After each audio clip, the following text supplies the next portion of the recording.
E20 work in a small military office with 3 younger male coworkers and 1 other woman. I'm married to my husband, 34M. Because our office is so small, we all became pretty close over time. It wasn't just a clock in, clock out kind of workplace. We regularly spent time together outside of work, grabbed dinner after shifts, hosted game nights, celebrated birthdays, and even included each other's significant others in social gatherings. I genuinely considered these people friends, not just coworkers. One of my coworkers, John, 23M, eventually started dating Brittany, 24F. Before they officially became a couple, John had briefly flirted with another coworker, Sarah. Sarah is one of my closest friends, and while there was some mutual flirting for a short period, it never developed into anything serious. They never dated, never hooked up, and once John started pursuing Brittany, whatever had existed between him and Sarah completely ended. Sarah respected that and never crossed any boundaries. After John and Brittany became official, John constantly complained about her to everyone at work, especially to me. Almost every shift he'd vent about something she did wrong. He criticized everything from her personality to the way she handled disagreements. The strange part was that whenever someone suggested he simply end the relationship, he'd immediately backtrack. More than once, he actually admitted that he didn't want to break up because she cooked, cleaned, and took care of his apartment. Hearing him talk about his girlfriend that way always bothered me. I repeatedly told him that if he genuinely disliked being with her, he should stop wasting both of their time and let her find someone who actually appreciated her. On the other hand, if he wanted to stay with her, then he needed to stop disrespecting her behind her back and start treating her like a partner. A few months later, we all attended a military training event where significant others were invited. Since Brittany didn't know many people there, I made an effort to be welcoming. I introduced myself properly, chatted with her throughout the day, recommended restaurants, coffee shops, and places to visit while we were away from home, and honestly thought we were getting along well. Then something happened that completely blindsided me. At lunch, while several coworkers and spouses were sitting together, Brittany looked directly at Sarah, pointed toward her, and loudly said to one of her friends, "That's that ugly, curly-haired bitch who's flirting with my boyfriend."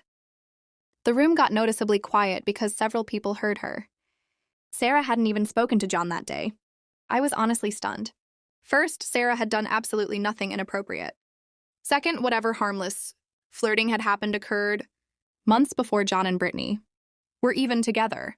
Third, there was absolutely no reason to publicly insult someone she'd barely met. I could tell Sarah was embarrassed, and I was angry enough that I decided the smartest thing I could do was leave before I said something I'd regret. When we got home, I told John exactly what had happened. Initially, he acted surprised and said he'd talk to Brittany about it.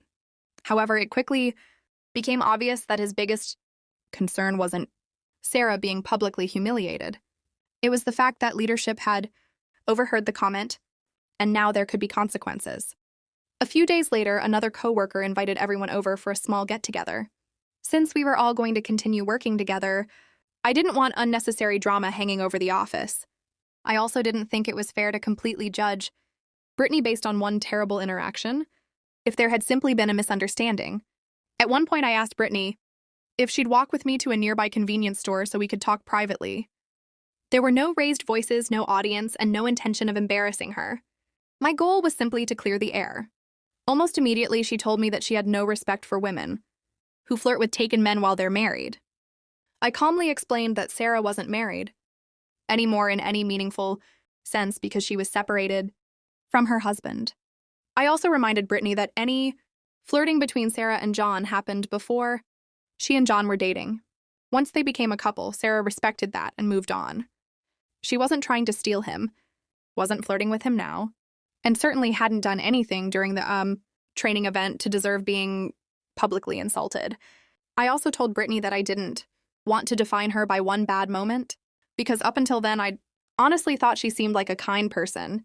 I said everyone makes mistakes, and I hoped we could move forward if she acknowledged that what happened wasn't okay. She thanked me for talking to her. I genuinely thought the conversation had gone well. But the second we returned to the party, Brittany immediately sat beside John, curled up against him, and started crying. The following day, John confronted me at work. He accused me of cornering Brittany, making her feel attacked, bullying her, and telling her that he and Sarah had some kind of mutual romantic history. I explained exactly what I'd said. I reminded him that I repeatedly acknowledged any flirting happened before he and Brittany became a couple, and that my only concern was Sarah being publicly insulted over something that simply wasn't true. John wasn't interested in hearing any of it. He called me the bully. At that point, I finally became frustrated.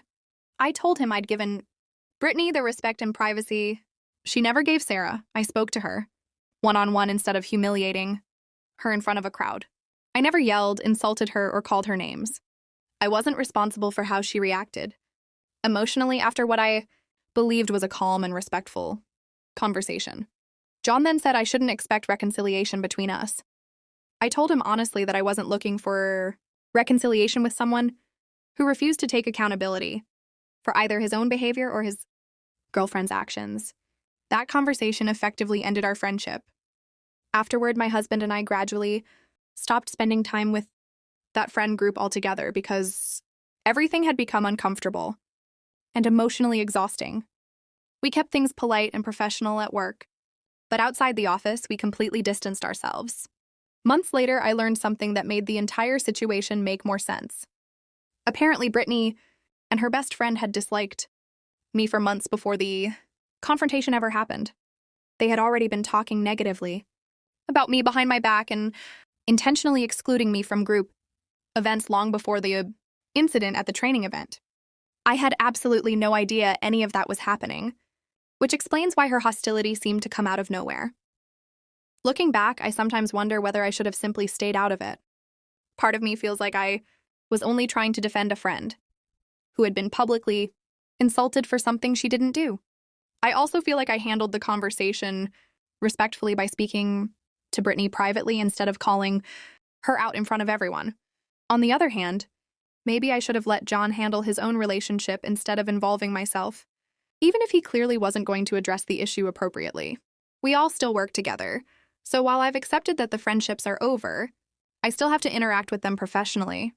Since this happened, I've kept conversations work-related, remained civil, and avoided discussing personal matters altogether.